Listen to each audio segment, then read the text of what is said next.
I have the pleasure of introducing our panel. I'll let them give a bit of background on themselves, but we are here, and I'll just outline them and then I'll ask them to give a brief overview. So Matthew Mendelsohn, the CEO of Social Capital Partners, Wayne Miranda from Just Like Family, Janice Bartley representing Foodpreneur, Sean Gobey from University of Waterloo, and Emmanuel Melles from NABC, the Network for the Advancement of Black Communities. So I'll start with you, Matthew. If you could just introduce yourself briefly for our colleagues and attendees and tell us a bit about your remarkable work. Hi, everyone. Thank you for having me. Thank you for hosting this, Ryan. So I have started here at Social Capital Partners about 10 weeks ago. I am a bit further along in my career. I was a career academic, think tank leader, and deputy minister provincially and federally. Worked a lot on social inclusion, economic inclusion, community economic development, strengthening democratic participation, and in my role as Intergovernmental Affairs Deputy Minister, worked on a lot of specific issues, childcare, housing.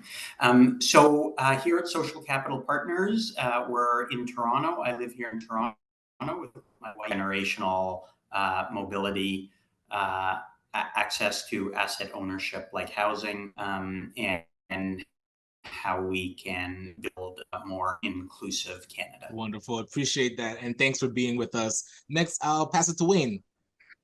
You can introduce yourself. Thank you again for hosting, and Setsi just an amazing job of bringing together such a great group of people, like so many nice. So welcome to everyone.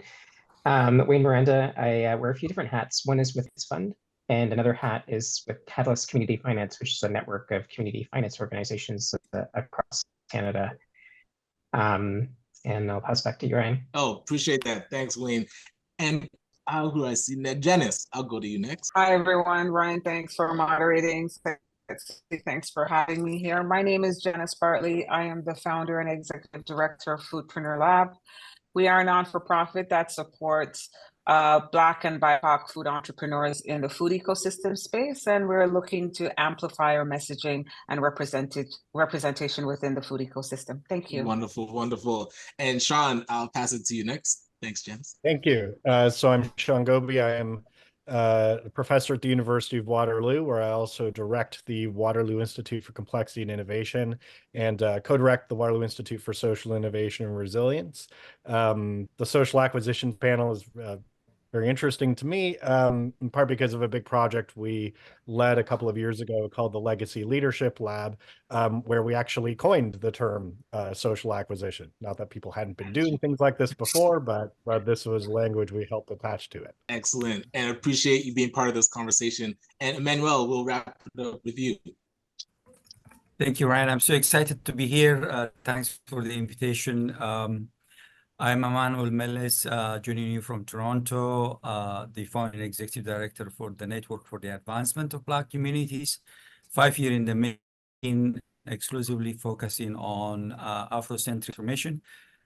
We work with governments at all levels, philanthropy, Black community leaders, and organizations to create the conditions for change. So some of the work that we're doing at the moment takes us to work with the federal government around the Supporting Black Canadian Community Initiative, for example, where we set up the funding program for the capacity building program and the selection and support of the intermediaries there. We launched a 3-year Afrocentric Systems Transformation Initiative in Calgary. We are incubating a national Black Canadian housing center that will be launched later this year out of Halifax. And we've just signed an agreement with the Nelson Mandela University in South Africa to launch a new series on Afrocentric systems transformation in Canada that we're launching the coming months. So we're in the business of shifting the mindset of Black leaders first and foremost, but also reminding all stakeholders that it takes a village to solutions for Black communities. And the last thing I would say, we worked with Carleton University in doing the research on unfunded that showed that for every $100 circulating in Canada through philanthropy, only 7 cents come to Black communities, which was the basis for the federal government to invest the $200 million endowment fund that FFBC is administering at the moment. Thank you, Rem. Excellent.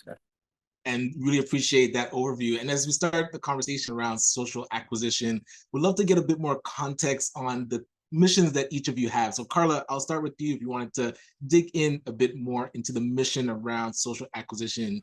And as you mentioned, doing things differently. Yeah, great. Thanks, Ryan. So social acquisition for us is we actually bought just like family franchise. So what is really important about this is that when you buy a business, instead of starting a social enterprise from scratch, you start at a certain level that you're now actually creating that much more impact. So in the time that we actually purchased just like family home care, we've actually increased by 80% on network revenue. So what that means is that in less than 2 years, we've actually grown by 80%, which is actually ends up being over $10 million of network growth. Now, it took over 10 years to hit the first 10 million. So when you buy a business and then you acquire it, you can actually do that much more. What's also neat at the scale that we're at, we can be a lot more creative in what our ripple effects are. And so who we work with, who our partnerships are, who we purchase from, all has ripple effects. What's also neat about it being a franchise network is that we also have ripple effects on the entire network and then in local communities. So who are our owners? We live by the principles that we don't need to own everything. So even though we did purchase the head office and national, it's actually franchising means that the ownership is still distributed because we have 41 locations with over 30 owners locally in neighborhoods and in communities. And so what we're able to do is actually decide who our owners are. Can we have charities own it? Can we have more BIPOC individuals owning it? Who owning it matters. And then the ripple effects on our caregivers and our staff and the care for seniors. And traditionally, if I'm going to actually start naming even more wicked problems out there, is that we know that healthcare is inequitable. We can see within the home care, especially as this industry, the majority of the owners and the managers are white. Many of our staff, 98% of them, are often racialized women. And then our clients are affluent white people. Yeah, right. So by being owned differently, how can we actually change all of that? We're not going to be perfect. We can't change it all today. And yet being in the conversation and starting with an social acquisition that can make that much impact, we can actually start making those ripple effects in all these areas. Excellent. I'm going to love digging into that later. So appreciate you being here to give us that perspective. And Sean, I'll touch base with you to see the context around the mission you've taken up here at the University of Waterloo. Yeah, absolutely. So I've been working in the social innovation and social entrepreneurship space for quite a while now, and the the context of social finance more broadly, more generally, I see as having a lot of potential for transformation. But we've been working in the social acquisition space specifically because I think there's a couple of pieces here that really speak to a rather unique leverage point that can have incredibly transformative impact. One is just in terms of producing new, social purpose organizations in Canada. Startups are hard. Startups are costly. Startups are risky. And a business that already has a customer base, a supplier network, a product, a service, a market that already works is a really solid foundation to do that from. And so if we're thinking of having social purpose organizations at scale in this country, that is the social acquisition, that transformational piece is incredibly powerful. And the second piece is that it also solves another problem, which is we have this big intergenerational transfer of wealth and businesses, where we have a lot of retiring small business owners who don't have exit strategies. And this is a new one that can help fill that gap. And I think finally, from this aspect of ecosystem building, that's not just about social finance, but is about having a more engaged, participatory, democratic economy. The thing about a social acquisition is everything you need to make a social acquisition happen are the things you need for that big, robust alternative, socially, ecologically, culturally oriented ecosystem of enterprises to develop, from having communities capable of acquiring businesses to being able to have exit strategies that have a fit for purpose and long-term mission alignment. All of those things together, a social acquisition really encompasses, and all the things, all that community around it is a community that can then be mobilized for other incredibly impactful things. Love that, love that. And I would love to have Matthew jump in, because I know with social capital partners, the financing part of the acquisition is typically the piece that might be missing. So I'm curious if you can give context on how social capital partners approaches this type of mission. Thank you so much. So as I said, I'm 10 weeks into my new position, and for those who know the history of spending a few years working on a big project and then kind of rethinking where we're going to focus. Over the last 5 years, we've focused almost exclusively on expanding opportunities for employees to own parts of the businesses that they work for. So we've been working with a broad coalition to create a structure called an employee ownership trust, which allows, much like Sean was talking about in a somewhat different space, allows business founders, retiring businesses, rather than sell to a competitor or to private equity, which are usually the main options, to more easily transition to employee ownership. And there's a lot of evidence from Britain, from the United States, from other places that use employee ownership models, that these businesses tend to be more equitable, they tend to be resilient, they tend to fire fewer people during downturns, and they allow employees to build a share of the wealth that is being built in a business. So at Social Capital Partners, we've been interested in financing these kinds of transitions and acquisitions, and historically interested in financing a variety of social enterprises, B Corps, a variety of different businesses that we think create more inclusive societies. At the moment, like, this is a really interesting conversation for me to be learning, because I'm really hoping that over the next couple of months, I'm able to continue this conversation as we think about how, you know, we will deepen the work that we are doing around ownership, around transitions to employee ownership, but also other opportunities like social acquisitions, to create more opportunities for more Canadians to build wealth, to own assets, and to create economic security. So yeah, we do the financing, but we also do the public policy and advocacy, and we're looking for, you know, allies and supporters and networks who will help us, you know, define our next projects over the next number of years. Right, right. And I always love that Social Capital Partners is creative in the way that they look at finance, and being able to then come up with new strategies that can then be blueprinted. So now, talking about social entrepreneurs, Janice, I would love to hear how this conversation is now brought to the foodpreneurs in your network to say, like, have you even thought of social acquisition as a way to grow or acquire and build? I was saying that's a great question, because I think I'm at a point where I realize that perhaps we can only grow through social acquisition. There is no other way to really approach it, because I've tried to look at it from all angles, and even having further discussions. And I say that because as a non-for-profit, we're fairly young. We're, if not less than 3 years old, we've just passed the 3-year mark. And so when you look at the players within the sector, we can't compete on that level. So of course we have to look at, okay, what are the alternatives? But I do have to say this, there's top level at this conversation where we're having, and then there's the boots on the ground conversation. The boots on the ground conversation, entrepreneurs are not ready, especially in the food space, in the BIPOC communities, especially Black communities, about social entrepreneurship. Why? They're too busy, as Sean said, trying to get their startups going. And that is hardship. So they are distracted by that. Another piece, as I always say, it's so multi-layered. Because another piece with that, as well as having to worry about the business itself, there's a finance component, not having access to finance and finding creative ways. Then let's layer on top of that, then we want them to be green ready. So it's almost as if you can't focus because there's so many boxes you have to tick.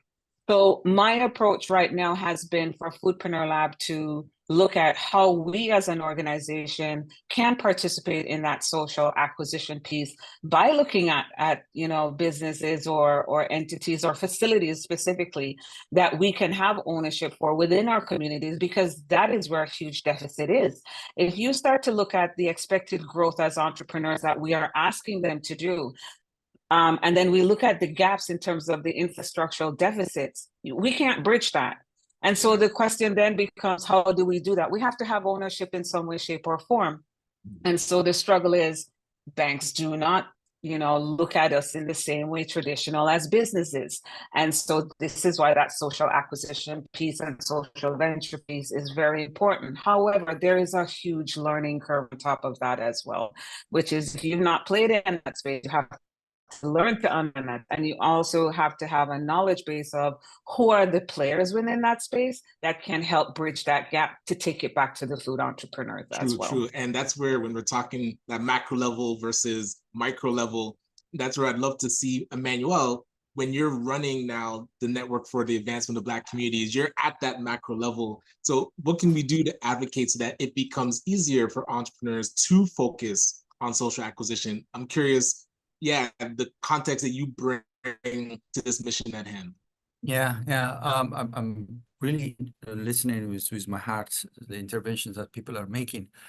After 30 years in the sector and sitting again in a slew of socioeconomic indicators for Black communities in this country that have not moved well for change, some of the work that we have started doing the last 2-3 years about pushing an idea of a Black ecosystem approach, that actually the challenge that we're facing in our communities, whether it's around housing or income insecurity or pick any of those isms, cannot be solved just by 1 or 2 interventions, whether it's government funding or the heroic leader that runs an organization or a government intervention. So we have to create an architecture of engagement that includes socialization, that includes, reforming government funding. And the biggest challenge that we have at the moment, the majority of our relationship among ourselves and with funders and governments and philanthropy is transactional. And how do we actually move it to a transformational state when we allow data and evidence to drive, the types of solutions that we need? And so the advocacy, Matthew was talking about public policy and advocacy, the advocacy that needs to happen, and a lot of the convening that we do with the ministers of the crown or senior folks in different levels of government, it's all about difficult and necessary conversations, obviously with care and empathy, but allowing data to really drive the discussion. At the moment, what we have is that our Black leaders and some of the challenge that has been shared here are living in a scarcity model. They are literally trapped in an environment where the relationship is transactional. And so we need to be able to say, like here in Ontario, for example, Black youth unemployment is twice the provincial average and has been for more than 20 years now. It's not the lack of employment programs for Black youth, but we're not dealing with the undercurrent of the structural problems. And that's why we have to offer Ryan a menu of opportunities, and social acquisition is one. But it's almost like we need to push this an ecosystem approach to what we're doing and lay the foundation for the type of change. That's why, for example, around housing, with the former Minister of Housing and CMHC and the government of Nova Scotia, we have been engaging with Black communities across the country. And one of the things that Black community leaders have told us, we need a catalyst that increases the participation of Black communities around the housing file. And that's why we're incubating this National Housing Center for Black communities as a field catalyst to build capacity, to do public policy and government relations, but also to open a menu of possibilities in terms of seeing real change on the housing file. So I think the key message for me here, how do we connect the dots? How do we connect the dots? There's a lot of important work happening, and I think I'm excited by this conversation and its implications for collaboration. Well, and that's where, as you mentioned, we're advocating, and then we make a breakthrough, and the federal government says, yes, we are going to put money towards this. And that's where, Wayne, I would love for you to round out the context, because now Representative Boann, who is part of a solution that the government's putting forward for social finance and being able to make social acquisition, I would say, smoother, easier. I don't want to say it's going to be easy, but this type of resources being put towards it. Would love to hear how you're like, how do you feel Boann is approaching this mission? So yeah, Ryan. To you there. Oh, sorry. Oh, go ahead, Wayne. Sorry. Yeah, thanks for the question. And I think Boann Social Impact is one of the 3 fund managers of the Social Finance Fund, alongside Realize Capital and Cap Finance in Quebec. I don't want to speak for the others, but I'm sure collectively we are all open to social acquisitions as a thesis that is potentially investable, where social finance capital could flow. And I think the premise is for the Social Finance Fund to flow to otherwise overlooked or underserved communities, and social acquisitions could theoretically be a pathway to do so. The way that Boann is going to work is we're primarily going to be a fund of funds, which means that we want to invest in the ecosystem through other, what we would call social finance intermediaries. So these are funds that would raise capital and deploy capital to, for instance, underlying projects or organizations as end users of that capital. So I think what our entry point into this social acquisition space would look like some sort of social acquisition fund or initiative that is kind of pooling these types of projects together and deploying capital to go. And our role could be, for instance, supporting with, sort of the development of that type of fund structure and model. It could look at crowding in other capital alongside, theoretically, our capital. Obviously, that would be subject to diligence and subject to the viability of the actual fund structure. Ultimately, though, our bottom line is we would want to see, high impact. So, I think Carla and others were mentioning this, who is leading that type of initiative really matters, like what they're actually investing in, for what purpose, what sort of social, environmental, cultural impact is achieved or outcomes are achieved collectively at the end of the day. What type of gaps in the market are being filled, either geographically or demographically or stage or impact area or sector focus, what type of gaps are being filled. And we also deeply care about sustainability. We would, I think, hate to see an investment opportunity that is supported by a social finance fund capital investment, and then it ends either quickly after that investment or after the social finance fund closes, which is, it's going to happen. We've got 15 years. So we'd love to see the sustainability and the viability and the financial continuance of this type of model. So we want to see, and so that there's a bit of tension there. Yes, high impact, and we want to see sustainability and viability to attract additional capital. So, and I think others were saying this as well. It's not only a point solution that's needed. We're going to need a broad and supportive ecosystem around that. And so that's actually where a lot of my work is engaged in, the market building, the ecosystem building around the different point solutions, be it a fund or another project or initiative. Excellent. And I appreciate that perspective. And Matthew, did you want to jump in to kind of round out this segment? I did. Sorry, I'm not sure if it's allowed, but I assume you want a conversation if possible. And I did want to pick up on a point that Amanuel and now Wayne have made. And I just want to highlight 2 things that I think are really, really important. I mean, the needs are enormous in a lot of communities, and the Social Finance Fund is designed to try and experiment and innovate and create more capital and more creative funding and financing tools within the social space. And I wanted to highlight that the financing instruments, and some of them we use here at Social Capital Partners, that fall under a broad umbrella of concessional capital, where one is making loans that turn into grants, or grants that turn into loans, or being a first investor in order to crowd in other capital and get projects and institutions off the ground. And so the first point I want to make is that there's enormous innovation going on right now in the financing space, and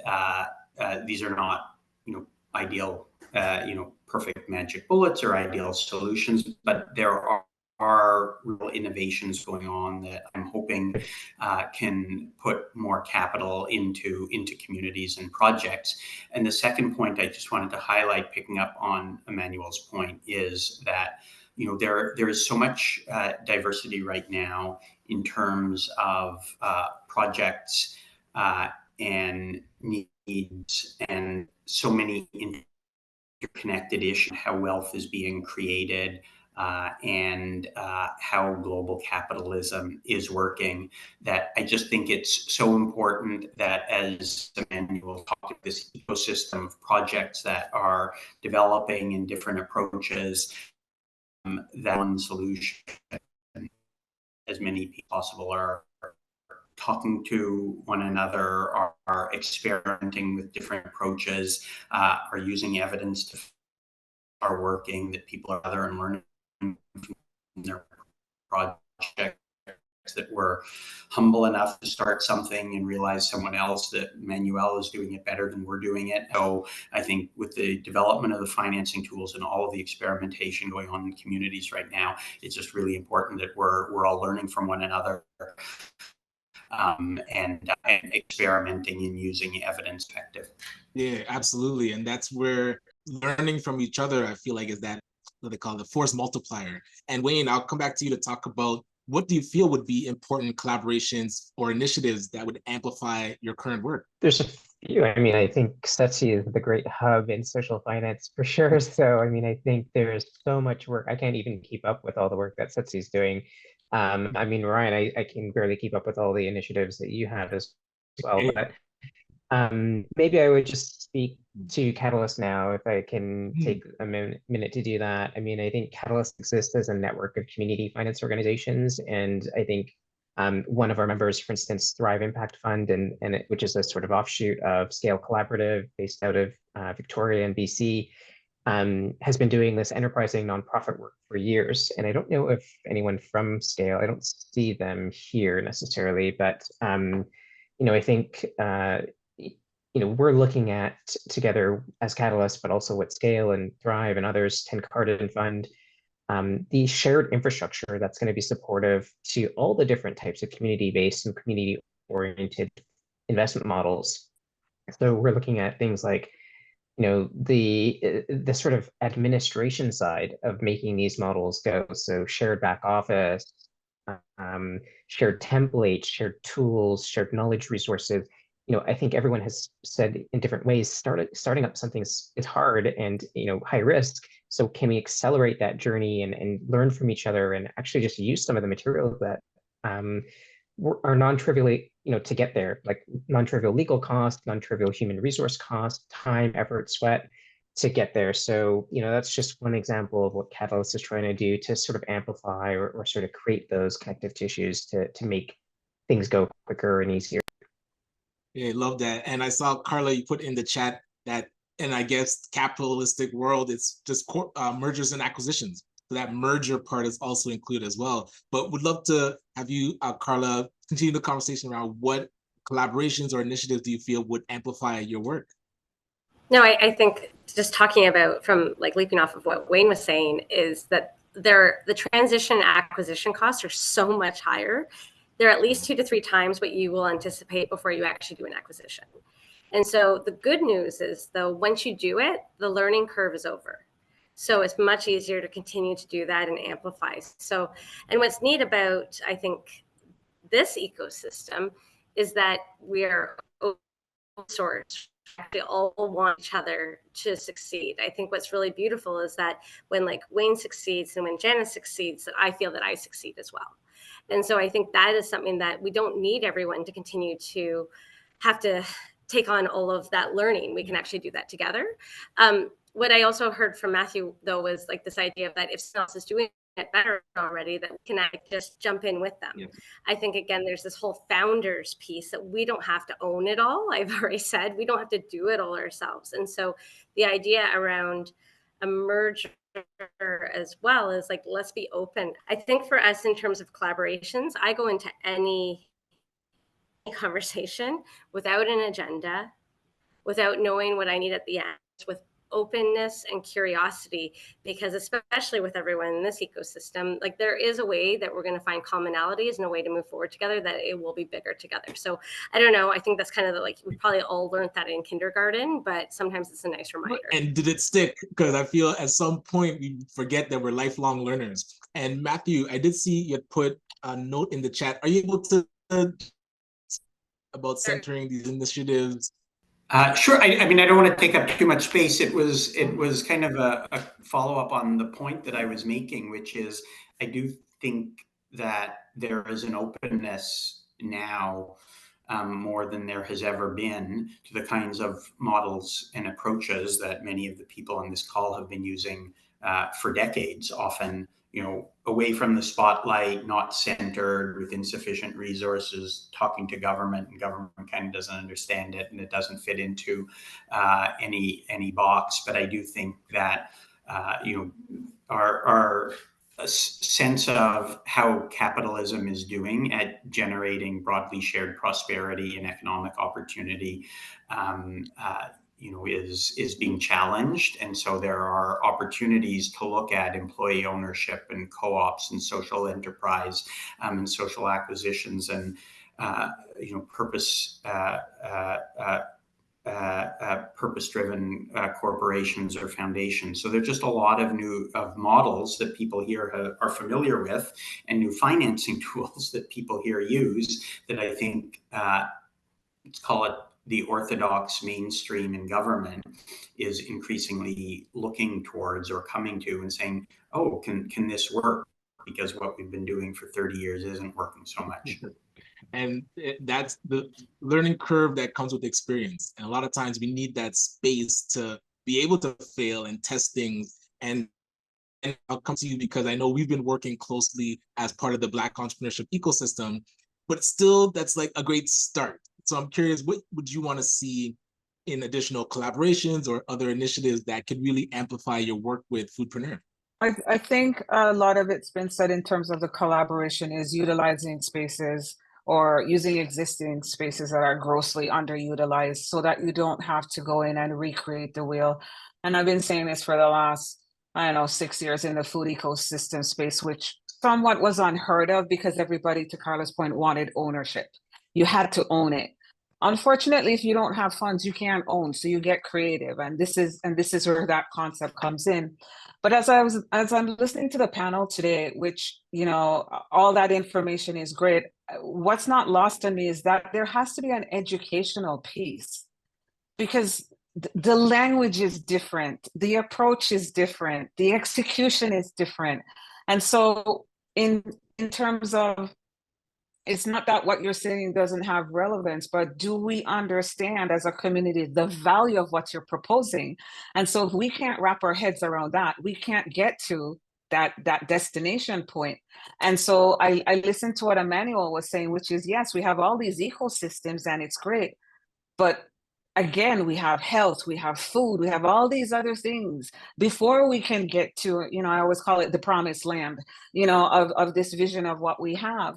And one thing I do want to say also is there a repository that lives where all this information is? Because nobody knows that most of these structures, organizations exist.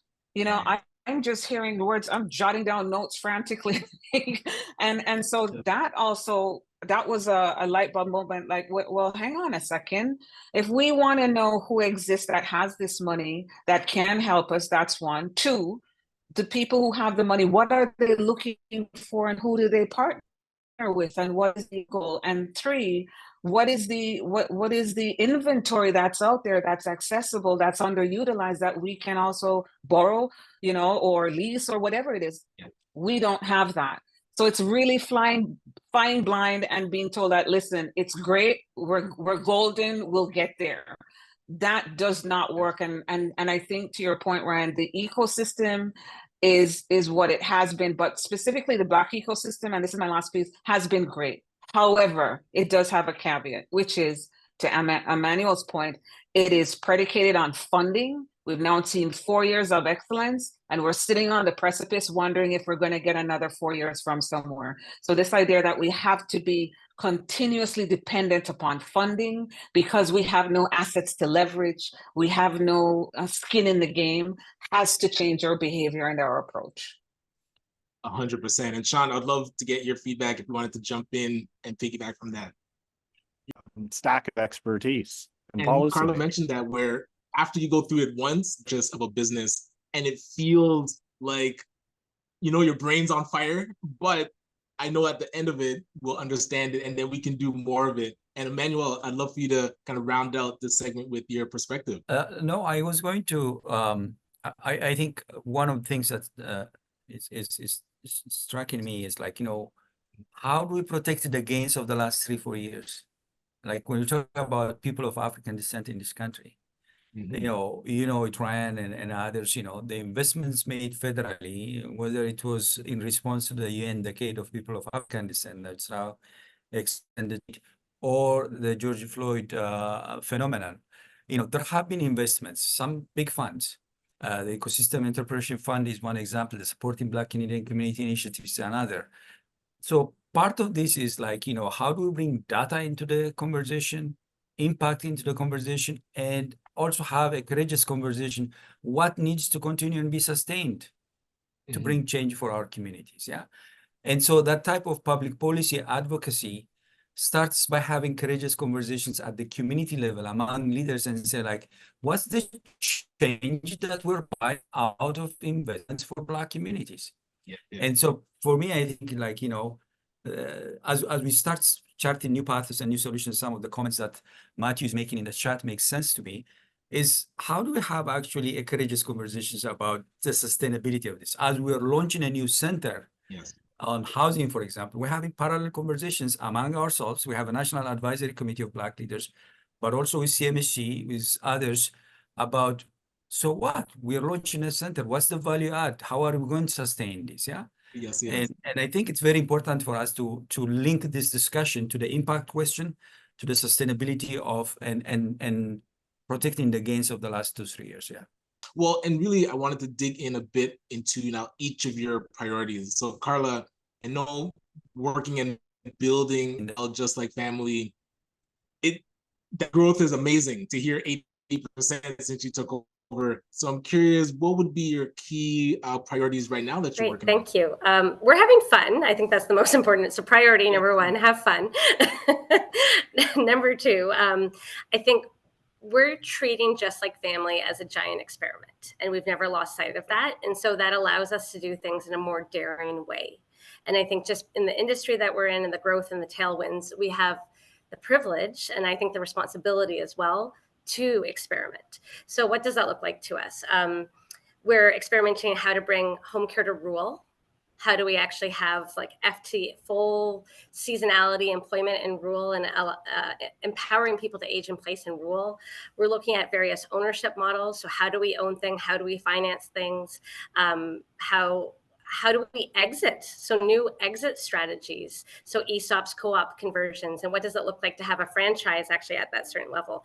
And then we're very excited to actually continue to use Canada as a pilot to continue to trailblaze and enter the States. So how do we take the experiments here and then go to the States? Not for just the sake of Just Like Family expanding to the States, but the experiment of learning how to take a franchise network that's successful with values alignment in Canada to the States, so that we can trailblaze into the States with a franchising network, so that other Canadian values aligned social enterprise, social acquisitions potentially we can share and support them in our trailblazing and learning. So thinking as a giant experiment allows us to make decisions out of courage rather than fear. And I think really for Amanuel, when you were speaking about transactional to transformational, for me, it's been the relational is the bridge. And the opposite of fear, and I say this all the time because it was such an epiphany for me, the opposite of fear is not fearlessness, it's actually trust. And it's only possible through the relational side to build the trust to overcome the fear. And if you think about it in your life, every bad decision you've ever made was based out of fear. And when you're able to think about experiments, you are brave in a way that you would never believe that you could be. I love that. And it's so timely because in a previous conversation in the conference, Indy Johar had mentioned CEOs should be chief learning officers and always be learning and experiment. So here you're like the embodiment of that statement. So I love what you're doing with the company. And Janice, would love to kind of transition to you, see what priorities you're working on right now with Foodpreneur. So my priority right now is actually acquisition to bring within community, because there's the intersectionality of that. Having a facility to do all the growth in the food space will actually help, you know, the food insecurity, employment within the community, and the list on. And I have, to Carla's point, I've really not looked at traveling the path that has been laid out. I'm looking at everything opposite. I'm for so long as an entrepreneur for 3+ decades. I'm like, okay, so what's different? Let's tear up what exists and let's look at creating something new. And I really have to say that part of what I do really encourages me when I meet people who think outside the box. I am not interested in status quo thinking. It has not worked. You know, I have a lot of respect for Amanuel because he just nails the points on, you know, we keep doing the same thing over and over again and, you know, expecting the same results. And I think we're at a point now where entrepreneurs are looking to us for guidance. That is the true reality. They're looking to us to say, okay, what do you have different for us if you want us to succeed? And the last piece I want to add to that as well is part of the policy that is involved in all this, and a report just came out yesterday through the Canadian Women's Chamber of Commerce, is how do you define entrepreneurs and self-employment? One of the issues is self-employment is now defined as if you have not hired one person, which has left entrepreneurs unable to tap into funding mechanisms because they can't afford to hire people. So if you're really going to look at what the challenges are, you really have to start from the base before you can do this. Yes, you can have acquisition through access to money. Well, if they can't get the base pieces, the foundation laid, then they can't step up. So the policy is also a very important piece that we have to look at and advocate for change, because the economy has changed due to COVID as well. Seeing 1.3 million in entrepreneurs, there is an underlying effect of that when we have old policy manuals floating around, you know, doing it the same way. So I just wanted to throw that last piece in. Hey, and you touch on a very important point where, because research that we've done is showing like 80% of entrepreneurs in our network are solopreneurs or just have one entrepreneur, but they're still lumped into the term small business. So if there's ways to advocate to get those entrepreneurs treated in a certain way that helps them grow, then we'd actually see more progress. But when we're all just lumped in, nothing really progresses. So I appreciate you mentioning that. And sorry, Ryan, I wanted to correct you on one piece though. They're called invisible entrepreneurs because they haven't hired one person. So by definition, they are not small entrepreneurs. So I just wanted to clarify that. Wow, that you see, that's going to stick with me, because now this is the population that we're dealing with, and how do we help them if they're deemed invisible? So I appreciate you mentioning that. And Amanuel, it was mentioned like how you've touched on the priorities. If we keep doing the same thing over and over again, we're going to get nowhere. So I'm curious, what priorities are you currently working on? In the bit, really creating show and tell transformative initiatives. I mean, there are a few that we have been working on. I mentioned, maybe I might have mentioned the Calgary initiative that we launched last November with the Calgary Foundation, a $1.1 million initiative with 46 Black organizations under the stewardship of the Calgary African Canadian Collective.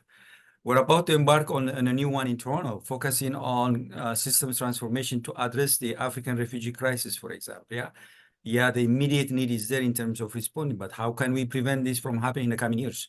So we're bringing leaders next week, actually, for a 2-day retreat to lay the foundation for that transformative work. I mentioned the work that we're doing around housing tomorrow, actually this evening, but for the next 2-3 days, Taibu Community Health Center will be holding a national Black mental health conference.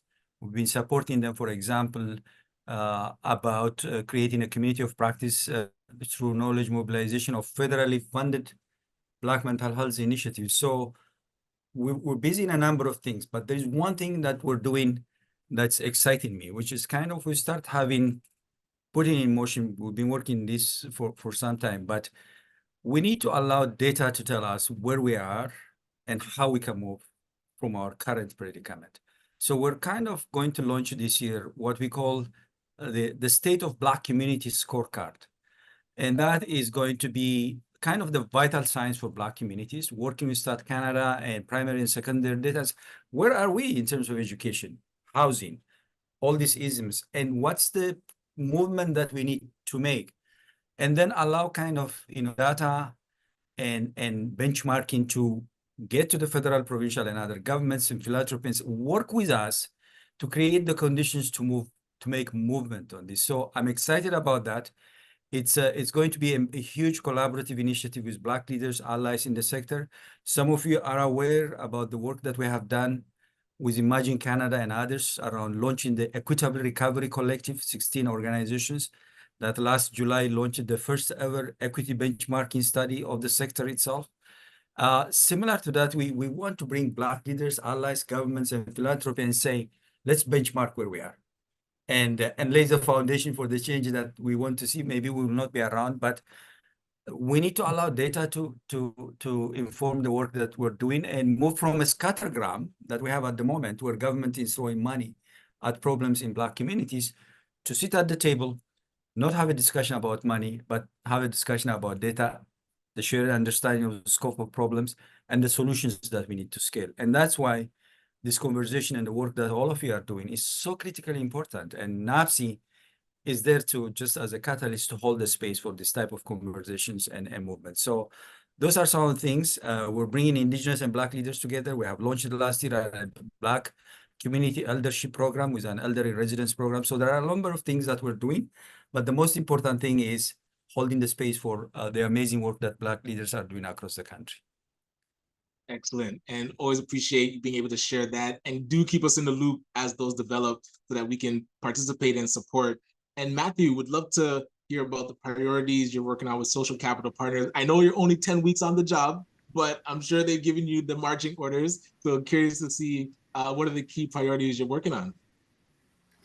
Well, it's not quite true in the sense that we are co-creating and engaging with partners to determine our priorities. So there aren't clear marching orders at the moment, but I'd highlight three things.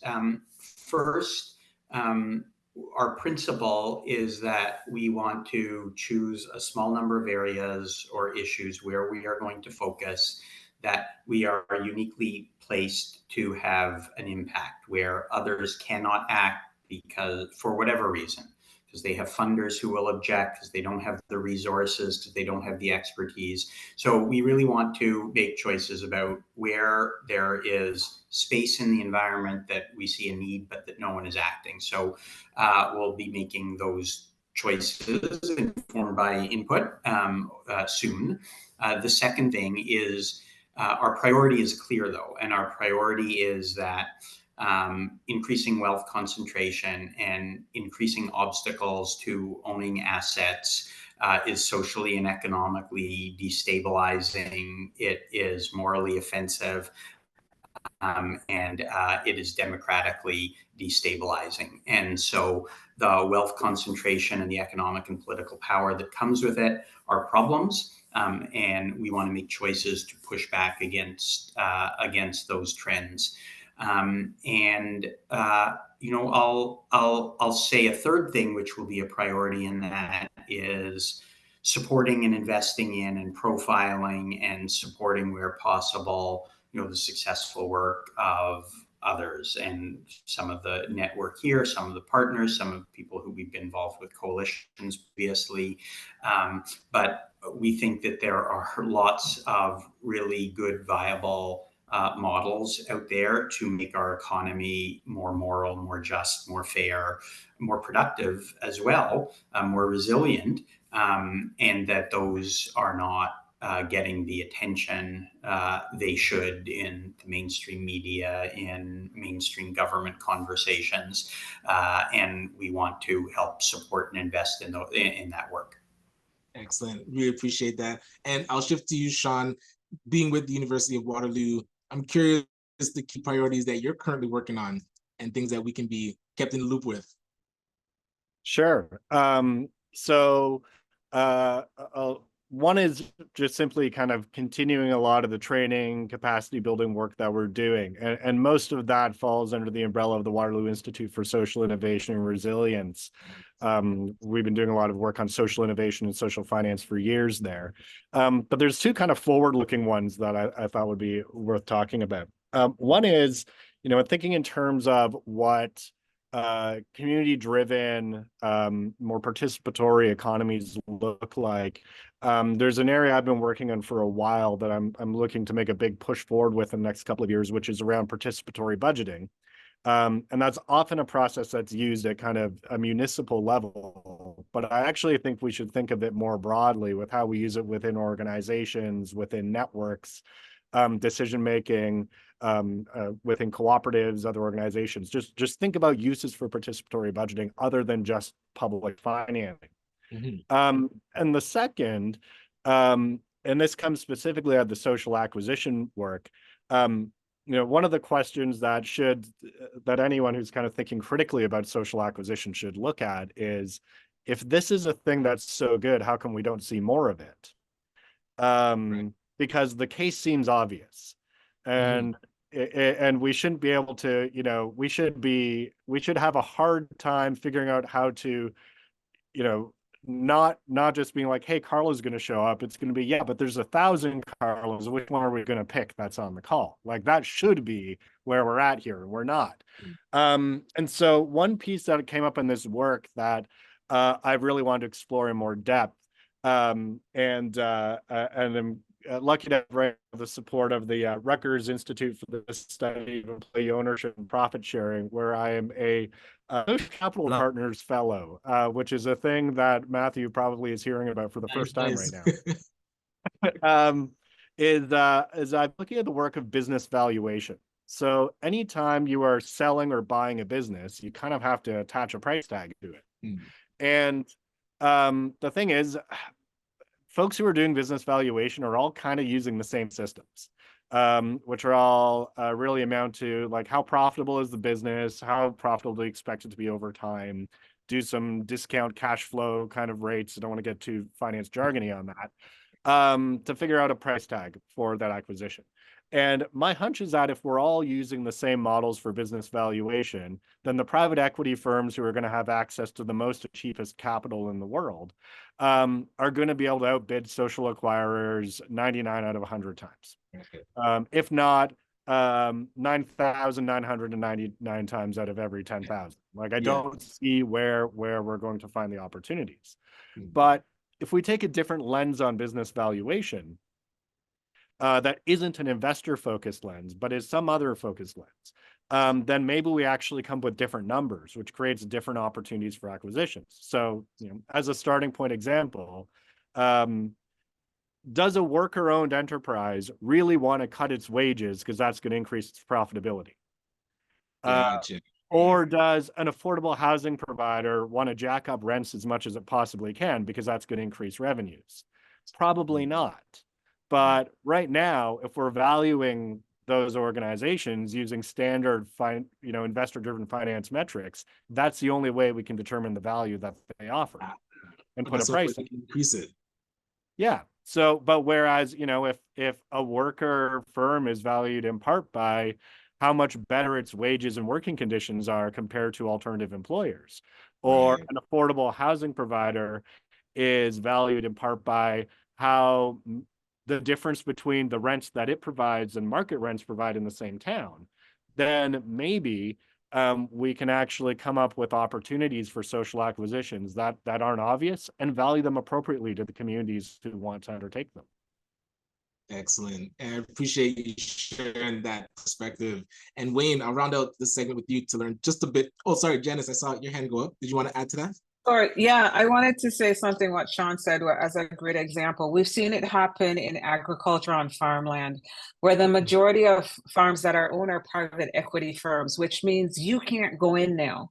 And I was reading a report the other day, and that really struck me because I think before COVID, it was $560 an acre. It is now set under $18,000 an acre. Whoa. So yeah. So that's just a great example to what Sean is saying, which is if we don't start looking at acquisitions from that lens, then we will not have opportunities to be part of it. That is intense. That type of jump eliminates so much of the market being able to get in. And so thank you for adding that. And Wayne, yeah, I was just checking in to see if you wanted to add a bit of the priorities that you're working on with Boann, especially now. I feel like the spotlight is on social finance. So I'd love to know where are the key priorities that you're currently focused on. Yeah, so, I think Boann's generally sort of thinking of it in two ways. So, there's investments and then there's like ecosystem building, market building. So investments are happening. Increasingly, we're going to be looking at the new and more emerging, fund models. On the market building, which is where I am, we are, actively sort of supporting both work that's happening in the system, but also work that's happening on the system. So work that's happening in the system, we're supporting all sorts of new and emerging funds to actually get to investment readiness and get to the ability to be able to attract the social finance capital. And on the market building, we're looking at a number of different things, but I know we won't have time to go into. So, generally it's like shared infrastructure models, sort of investments structures that are going to be beneficial to all the different types of funds in the portfolio and beyond in the ecosystem. But happy to go into that another time too. And we'll definitely follow up. I know we here at Setsi are great at coordinating interviews. So to go deeper, we'll definitely follow up and touch base. And just before we open it up for questions, I did have, I'll say, a more pointed question for each of you. So Carla, I'd love to start with you and your thoughts on the future of social acquisitions. Where do you feel it's going? Okay, this one. I literally think that social acquisitions will change the face of business. So it couldn't be a question for me. But I will say, and I think you're hearing this in all of our conversations, is I think with social acquisitions, if we can actually lean into this, instead of it being 200 years from now when they look at this era as like absolutely doing all the wrong things, it'll be less than 100 years that we're able to actually see that what we're doing right now makes no sense. Just the way that we look at people, society 200 and 500 years ago, or even 100, like it's going to be less than 100 years if social acquisitions are taking over, because I literally think the way that business is run, how we value business, just like what everyone's saying, is going to be transformed, and this will expedite the change. Excellent. And I'll turn to Matthew. Would love to hear, what do you feel the future, how do you feel about the future of employee ownership and what you're doing with social capital partners? I'm not sure. I think that Carla's point is a good one, and I share that optimism on some days. At the same time, I think, I'm a career public policy person.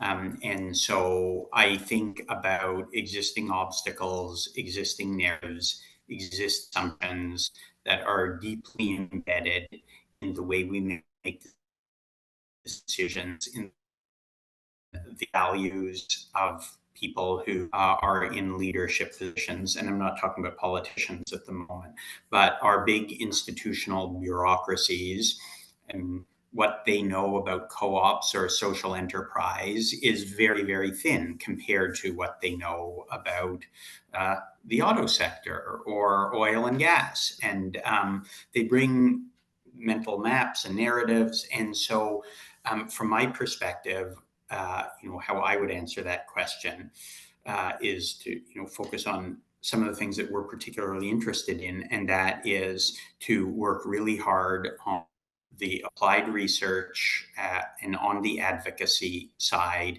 and on changing narratives on the professional education to remove first obstacles in the public policy environment that make it more difficult for Carla to do their work. But second, then create enabling environments, kinds of things that Amanuel was talking about. I still think of obstacles that we have to clear out of our way before we can start building an enabling environment. And so I share Carla's view that the current system, most people think it kind of isn't working and it isn't delivering the outcomes we want. We don't have sufficient democratic control of the economy, and private equity and what a lot of those firms are doing is deeply destructive to individuals and community. And we're not really doing anything. And so where I'm leaning in is to Carla's point that change is happening, but we need to really work hard on some of the public policy pieces to allow that change to unfold. I appreciate that. And Wayne, I'll shift it to you. Not so much your closing thought. How do you feel about the future of social acquisition and possibly how they might be funded in the future? Yeah, I mean, hopefully there is sort of social acquisition fund that is viable, that is, attractive, that is growing, and that an opportunity to finance fund investment. And, I think there's initiatives in the works that I'm connected to, I think, and I also just want to say, I think social acquisitions, we're talking about it kind of up here, but it's also like in our neighborhoods, right? Like just last week, my neighborhood bookstore closed, and I was so disappointed because, one, I need to go find a place to get sort of soap without using plastic, Yeah. but also, I would have loved for that business owner to even just have the conversation with the neighborhood or community to be like, hey, could this be a multi-stakeholder co-op, or could there way? So we all could play a role in enabling this transition to happen. I love that. And Janice, you mentioned it off the top. We're talking about it here, but boots on the ground, how's it affecting those foodpreneurs or entrepreneurs? So I'd love to hear how you feel the future of social acquisition looking. And you also mentioned you feel there's no way forward without it. So I'm curious if you can go a bit deeper into that.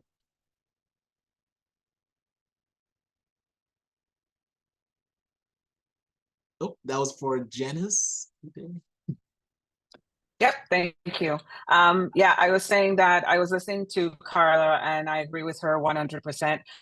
And I was listening very closely to Matthew as well. And so as I look at the panel, I'm going to throw out that we're all under the age of 50, 45 top. And so I think what's happening here, Matthew, I think we are the tillers, and so we steer the ship. It will be a slow process, yes, but when I look at the generational thinking, we hold that torch to move this forward. And I think that is where the opportunity is. The fact that we're having this conversation today is hopeful for me, because now we have confirmed that there is an alternative. It's just gathering the information now, and as somebody said earlier, having 1,000 more Carlas at the table, having more conversations to choose from, and building mass from that. So I am very hopeful with this conversation today. And Matthew, yes, we will turn you and get you on board. Yeah. Well, and you're already here anyway. Yes. So yeah, I think it's very promising. Thank you. I love it. And Sean, I'll turn to you to hear your thoughts on the future of social acquisition as well. Sure. I have good days and bad days, and I'd say on a good day, I think that this is a concept where, communities, neighborhoods all across the country, all around the world are going to not only have this be something as a common thought that they can do for dealing with transition, but it really becomes enmeshed in how we run our economies. Because we have figured how it happens over time. We have to think about how we move between generations. Bad day we don't figure that, and how we move between generations is that my grandchildren are going to grow up into feudalism. That's what the bad days feel like. Interesting.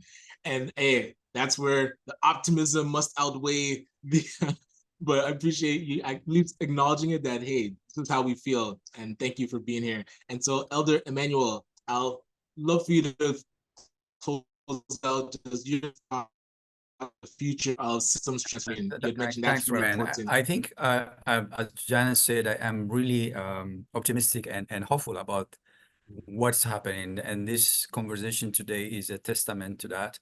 There's a lot of great stuff happening. I would say, like, for me, just like there's a lot of possibilities there in terms of really driving Afrocentric systems transformation. And the work that we're doing to lay the conditions to move in that direction are promising.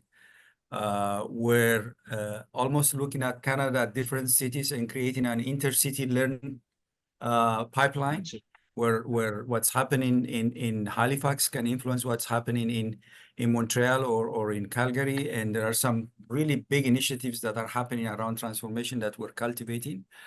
The International Permanent Forum of People of African Descent is a great framework to get us to work together. We have also learned out of our Canada-UK Social Innovation Exchange last year that we had 12 Black leaders joining a large delegation of 55 leaders, that a lot of the work that we're doing locally here can benefit from thinking and practice outside Canada. And I think with some intention, if we connect the dots and work with folks in the continent and the diaspora, there's a lot of learning that we can do in terms of really bringing change to the work that we're doing. I have been trained by Otto Scharmer and Peter Singh at MIT around systems change for many years. And I've been challenging Boz and others about bringing Afrocentricity to systems transformation. Melanie Goodchild has been doing some good work about bringing an indigenous, and it's time for us to really bring Afrocentricity and systems transformation and saying, how can our leaders 20 years from now have different conversations about the predicament that we have as Black folks in this country? I love that. And I love those closing statements and a call to action. Actually, I'll work my way back. So Sean, any closing thoughts or calls to action that you want to leave with the audience? I would say talk to more people, talk to your neighbors. I think Wayne was right in flagging that it's, small businesses in particular are rooted in their communities. Start the conversations happening so that the next time one of these businesses is on the brink or folks want to move to the next phase of their lives, that this is an apparent option for them. Love that. And Janice, I'll go to you. Any closing thoughts or calls to action? I think for me, it's the advocacy piece of changing policies that, aren't working in order to, clear the obstacles that is delaying our ability to perform. And I quickly want to throw in Amanuel. I really love that piece about that performance, because I've always been asking, how do we know how we were doing if no one is tracking and giving us that feedback? So yes, that would be the other call to action as well. Yeah, I love that concept of the scorecard. And Wayne, did you want to give some closing thoughts or specific calls to action that's on your mind? Perhaps I'm just echoing others. I really love Emmanuel's idea of bringing in and centering Afro, sort of worldviews. But also, I'll just say, talk to neighbors. I think that's right on. If we can talk to more sort of small business owners about this being a viable option, that's a starting point. Excellent. And Matthew, I'll give you the floor. Any closing thoughts or call to actions for the team? I actually don't think I have anything to add. I think that the point about movement building, network building, relationships, I think people are looking deeply for alternative models, and most people do not know that they are out there and exist and are just kind of unhappy with the status quo. And so I think it's incumbent upon each of us to work with each other and with our communities, but to continue to socialize the models and explain and articulate and paint a better picture of what the future can look like under these models that work for more people. Excellent. And again, Carla, would love to hear if you have closing thoughts or any calls to action for the audience, besides buy a like family franchise. No, actually, so mine's very, very technical and tactical, actually, which is not normally me. My call to action is actually figure out what you want to buy and then actually work it backwards, because actually anything's possible. I think everyone thinks that it has to be done a certain way. When I realized what I wanted to buy, and I know, Janice, that's what you're looking at, and that's what we're looking at, there's actually so many ways to do it. There's vendor takebacks. You don't actually have to have all the money. You could actually have sweat equity that you have no money and you actually have an investor. Like, so figure out what the thing is, and anything is actually possible. Don't let the lawyers and don't let the accountants in your way, because if you believe in yourself and what you're up to, you can actually do it. And for me, it's like everyone on this panel, like everyone said, it's reach out to us, because like we're actually all in this together. And when we throw out a lot of the rules, it's pretty amazing what's possible. And again, I just really want to thank each and every one of you. Appreciate your time and your remarkable leadership. And we will close the same way we began the interview, by acknowledging the original stewards of the various lands we are on. We also acknowledge our ancestors. We acknowledge all those who toiled without compassion or compensation. We acknowledge all the elders we send and learn for our collective, your perspective, your guidance. This has been a remarkable conversation in the rest conference. We shall see you soon. Thank you, so much. everyone. Bye, Setsi.